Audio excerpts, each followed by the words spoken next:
Guys, good evening. ಇವತ್ತು ನಮ್ಮ ವಿಡಿಯೋದಲ್ಲಿ ಕಳೆದ ಸಂಚಿಕೆಯಲ್ಲಿ ನಾವು ಮಾಡಿದಂಥ ಯಾಲಕ್ಕಿ ನಮ್ಮ ಪ್ರದೇಶದಲ್ಲಿ, ಇದು ಉತ್ತರ ಕರ್ನಾಟಕ ಜಿಲ್ಲೆಯ ಮುಂಡಗೋಡು ತಾಲೂಕಿನ ಅರ್ಶಿಂಗೇರಿ ಎಂಬ ಒಂದು ಪುಟ್ಟ ಗ್ರಾಮದಲ್ಲಿ ನಾವು ಯಾಲಕ್ಕಿಯನ್ನು ಯಾವ ರೀತಿ ಬೆಳೆದಿದ್ವಿ ಅಂತ ಕಳೆದ ಸಂಚಿಕೆಯಲ್ಲಿ ನಾವು ವಿಡಿಯೋನ ಮಾಡಿದ್ವಿ.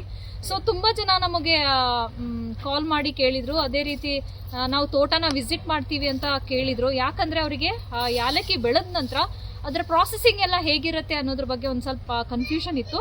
ಸೊ ಈ ವಿಡಿಯೋದಲ್ಲಿ ಯಾಲಕ್ಕಿನ ನಾವು ಹರಿದು ಒಣಗಿಸೋ ತನಕ ನಾವು ಯಾವ ರೀತಿ ಎಲ್ಲ ಅದನ್ನು ಪ್ರಾಸೆಸ್ ಮಾಡ್ತೀವಿ ಅನ್ನೋದ್ರ ಬಗ್ಗೆ ಒಂದು ಸಂಕ್ಷಿಪ್ತವಾಗಿ ನಿಮಗೆ ವಿಡಿಯೋದಲ್ಲಿ ನಾವು ತಿಳಿಸ್ಕೊಡ್ತೀವಿ, ಬನ್ನಿ. ಸೊ ಈ ಯಾಲಕ್ಕಿನ ನಾವು ಹರಿಯುವಾಗ ಹಳದಿ ಬಣ್ಣಕ್ಕೆ ತಿರುಗಿರುವಂಥ, ಈ ಥರ ಹಳದಿ ಬಣ್ಣಕ್ಕೆ ತಿರುಗಿರುವಂಥ ಯಾಲಕ್ಕಿನ ನಾವು ಹರ್ಕೋಬೇಕು.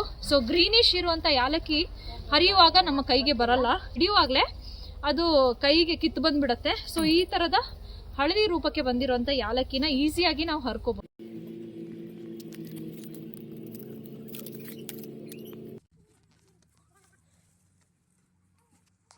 ನಾವು ಇಷ್ಟು ಹರಿದಿದ್ದೀವಿ, ಇದರ ಪ್ರಾಸೆಸಿಂಗ್ ಯಾವ ರೀತಿ ಮಾಡ್ತೀವಿ ಅಂತ ನೋಡೋಣ. ಯಾಲಕ್ಕಿ ನೆಲದಲ್ಲಿ ಬಿಡೋದ್ರಿಂದ ತಂದ ತಕ್ಷಣ ನಾವು ಸೆಕೆಂಡ್ ಸ್ಟೆಪ್ ಮಾಡೋದೇ ಅದನ್ನು ಚೆನ್ನಾಗಿ ನೀರಲ್ಲಿ ತೊಳೆದು ತೆಗೆದು ಬಿಡಬೇಕು. ಸ್ವಲ್ಪ ಆರಿದ ತಕ್ಷಣ ನಾವು ಡ್ರೈಯರಿಗೆ ಇದನ್ನು ಹಾಕ್ತೀವಿ.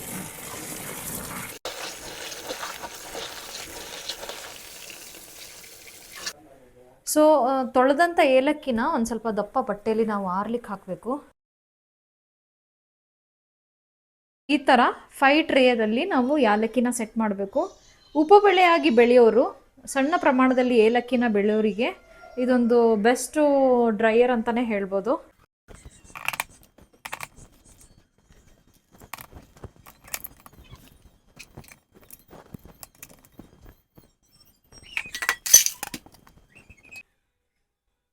ಸೊ ನಾವು ಏಲಕ್ಕಿ ಸ್ಪೈಸಸನ್ನು ನಾವು ಡ್ರೈ ಮಾಡೋದಿದ್ರೆ ಟೆಂಪ್ರೇಚರನ್ನು ಸೆಟ್ ಮಾಡ್ಕೊಳ್ಳೋಣ.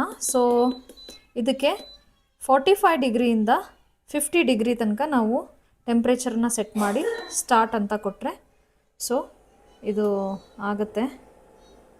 ಎವ್ರಿ 10 ಇಲ್ಲ 12 ಅವರ್ಸ್ ಆದಮೇಲೆ ಒಂದು 5 ಮಿನಿಟ್ಸ್ ಗ್ಯಾಪ್ ಬಿಟ್ಟು ನಾವು ಟ್ರೇನ ತೆಗೆದು ನೋಡಿದ್ರೆ ಅದು ಎಷ್ಟು ಡ್ರೈ ಆಗಿದೆ ಅಂತ ನಮಗೆ ಗೊತ್ತಾಗುತ್ತೆ.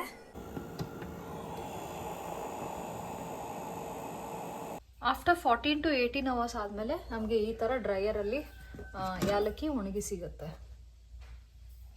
ಸೊ ಇದು ಫುಲ್ಲು ಚೆನ್ನಾಗಿ ಒಣಗಿದೆ. ಇವಾಗ ಇದರ ತುಂಬನ್ನು ನಾವು ಹರಿದ್ರೆ ಸೊ ಯಾಲಕ್ಕಿ ಈಸ್ ರೆಡಿ. ಸೊ ಯಾಲಕ್ಕಿನ ಯಾವ ರೀತಿ ಹಾರ್ವೆಸ್ಟ್ ಮಾಡಿ ಅದನ್ನು ಡ್ರೈ ಮಾಡೋ ತನಕನೂ ಏನೆಲ್ಲ ಪ್ರಾಸೆಸ್ ನಾವು ಮಾಡಿದ್ವಿ ಅಂತ ಈ ವಿಡಿಯೋದಲ್ಲಿ ನೋಡಿದ್ರಿ. ಸೊ ಈ ವಿಡಿಯೋ ನಿಮಗೆ ಹೆಲ್ಪ್ಫುಲ್ ಆಯಿತು ಅಂತ ಅನ್ಕೋತೀನಿ. ಡ್ರೈಯರ್ ಏನಾದರೂ ನಿಮಗೆ ಪರ್ಚೇಸ್ ಮಾಡಲಿಕ್ಕೆ ಬೇಕಂದರೆ ಅದರ ಲಿಂಕನ್ನು ನಾನು ಡಿಸ್ಕ್ರಿಪ್ಷನಲ್ಲಿ ಶೇರ್ ಮಾಡಿರ್ತೀನಿ. ಸೊ ಮತ್ತೊಂದು ಹೆಲ್ಪ್ಫುಲ್ ವಿಡಿಯೋದೊಟ್ಟಿಗೆ ನಿಮ್ಮ ಹತ್ರ ಬರ್ತೀನಿ. Stay tune. ಬಾಯ್.